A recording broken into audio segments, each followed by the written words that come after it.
Hello, dear students. I welcome you all for today's session on drugs in clinical toxicity part 3.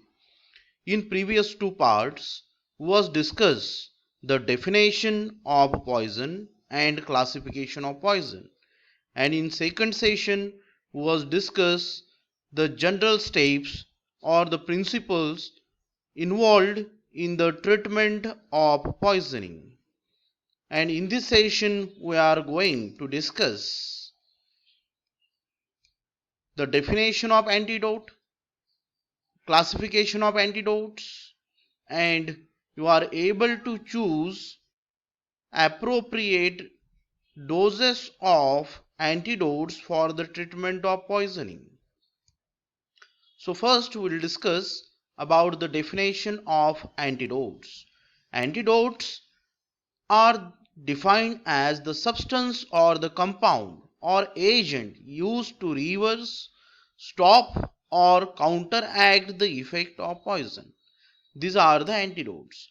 Or you can also define antidotes as these are the agents or the compounds used for the treatment of poisoning. Examples: British anti-leviside, this is also called as the dimercaprol. Universal antidotes: sodium thiosulfate, sodium nitrate, charcoal, activated charcoal, etc. These are some of the examples of the antidotes which we use for the treatment of poisoning. We'll discuss various antidotes in brief in the classification. So next is the classification of antidotes. Antidotes are mainly classified into four categories based on their mechanism of action. So first, physiological antidotes. This physiological antidote make a physiological changes and it counteract the effect of poisons. Second, chemical antidote. Chemical antidotes are react with the poison and change its structure, and the after changing the structure may be non-toxic in nature and easily eliminated through the body. Then third is mechanical antidote or the physical antidotes. These are the antidotes which are prevent the further absorption of poison through the gastrointestinal tract. And fourth one is universal antidote. Universal antidote, when we don't know the cause of poisoning, means the cause of poisoning is unknown. In such condition we administered the universal antidote. So we'll discuss these four categories in brief. So first, physiological antidote. Physiological antidotes, these are the agents or the compound, they counteract the effect of poison by producing other physiological effect such as sodium nitrate. Sodium nitrate changes the structure of cyanohemoglobin into the cyanomethamoglobin. So because of that, the absorption of cyanide within the cell is prevented, and with this followed by we administered the sodium thiosulfate. It react with the cyanide and it make into the thiocyanide, and this is non-toxic in nature. Then morphine. Morphine poisoning, we administer the naloxone, nalorphine, caffeine. These are replaces the morphine from the receptor site. So these are the antidotes, antagonist. Then organophosphorus poisoning, in this case we administered the atropine. In strychnine poisoning, strychnine obtained from the Nux vomica, this is the spinal poison, we administered the chloroform as an antagonist. Then arsenic poisoning, for that we administered the British anti-leviside or EDTA. These are the chelators or the chelating agents. Lead, in lead poisoning we administered the British anti-leviside. EDTA, penicillamine, then mercury or copper poisoning, we administered the British anti-larvicide or the penicillamine. So for these poisons, we administered these various physiological antidotes. So now we'll see the chemical antidotes. Chemical antidotes, these are the substances or the agents which interact chemically with the poison and changes its structure and make it non-poisonous or non-toxic in nature. So in a cyanide poisoning, we administered the sodium thiosulfate. Sodium thiosulfate is also used as an antioxidant. The sodium thiosulfate, when react with the cyanide, it form a thiocyanide, and this hydrocyanide is poisonous in nature, but thiocyanide is non-toxic in nature or non-poisonous in nature, and this is easily eliminated out through the body. Then in acid poisoning, for the neutralization of acid, we can administer the magnesium oxide or the calcium oxide or the carbonates. Carbonic acid poisoning, we can administer the magnesium sulfate. Then alkaloidal poisoning, we can administer the tannins as an antidote, chemical antidote. In lead poisoning, we can administer the sulfates of alkali. In phosphorus poisoning, we can administer the copper sulfate as an chemical antidote. Then third is the mechanical or the physical antidotes. Mechanical or physical antidotes, these are the agents or the compound which prevent the further absorption of poison across the intestinal wall. These substances inhibit the absorption of poison. So some examples of these mechanical or physical antidotes are demulcents such as fats, oils, and egg albumin.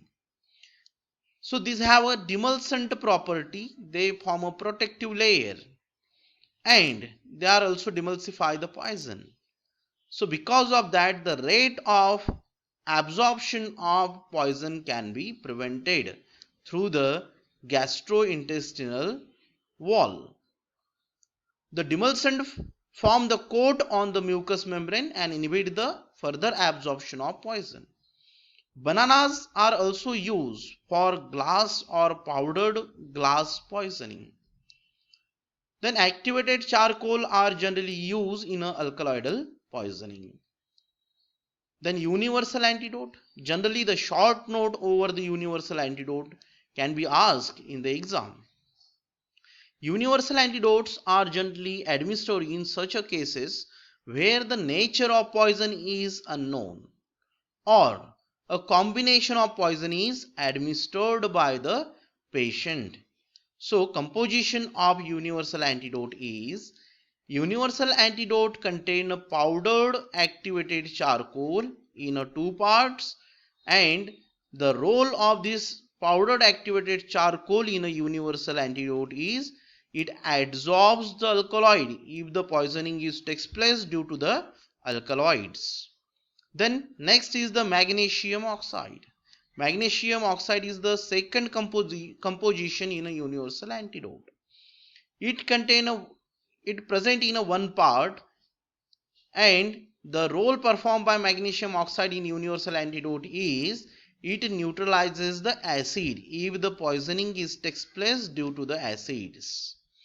Then third composition is tannic acid, and quantity is 1 part, and it performs the role that if the poisoning takes place due to the alkaloids, then it precipitates the alkaloids.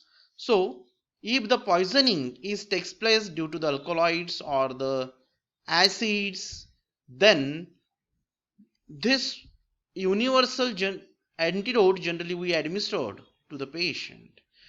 Activated charcoal administered in 2 part, magnesium oxide in 1 part, and tannic acid in 1 part. Okay, so this is all about the classification of antidote based on their mechanism of action. So students, in classification we was discussed the 4 four types of antidote. These are physiological antidote, chemical antidote, mechanical antidote or the physical antidote, and last one is the universal antidote. So now we are going to discuss treatment and the symptoms of chronic lead poisoning. So first of all, we discuss the symptoms of chronic lead poisoning followed by its treatment. So first, symptoms of lead poisoning means if the lead poisoning is takes place, then which kind of symptoms are appear in the patient. If the chronic lead poisoning means from small doses are administered for the longer duration and the effects are appear after 1 year, 2 year, 3 year, when they are reaches the toxic level within the body. This is the chronic lead poisoning. The symptoms of chronic lead poisonings are generally vomiting is appear, abdominal cramps or the pain, metallic taste and blue line on the gums, chronic constipation.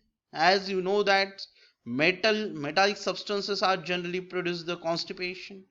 Lead encephalopathy, nerves are get damaged, which is characterized by the hematological changes include the anemia, deficiency of RBCs, basophilia, decrease in the platelets, hypertension, nephritis, inflammation of nephrons are these symptoms are generally observed. In female, it also causes the menstrual disturbances and may abortion takes place due to the chronic lead poisoning. So, in chronic lead poisoning, we administered the various antidotes. So, now we'll discuss the treatment. The patient is removed. First of all, patient must have to remove further exposure of lead poisoning. Then sodium or potassium iodide is given orally to eliminate lead through the kidney. So sodium or potassium iodide we must have to administered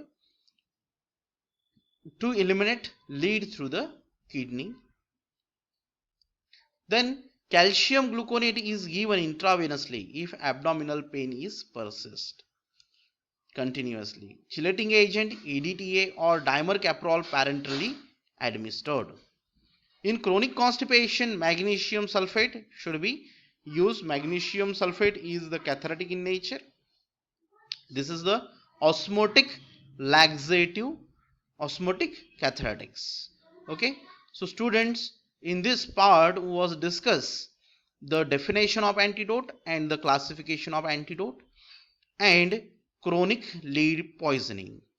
In part 4, just we discuss about the British anti-levisite, dimercaprol, penicillamine and their doses, and how British anti-levisite form a complex with the heavy metals like lead, arsenic, etc. That we are going to discuss and frequently asked questions on this topic. Okay, thank you so much.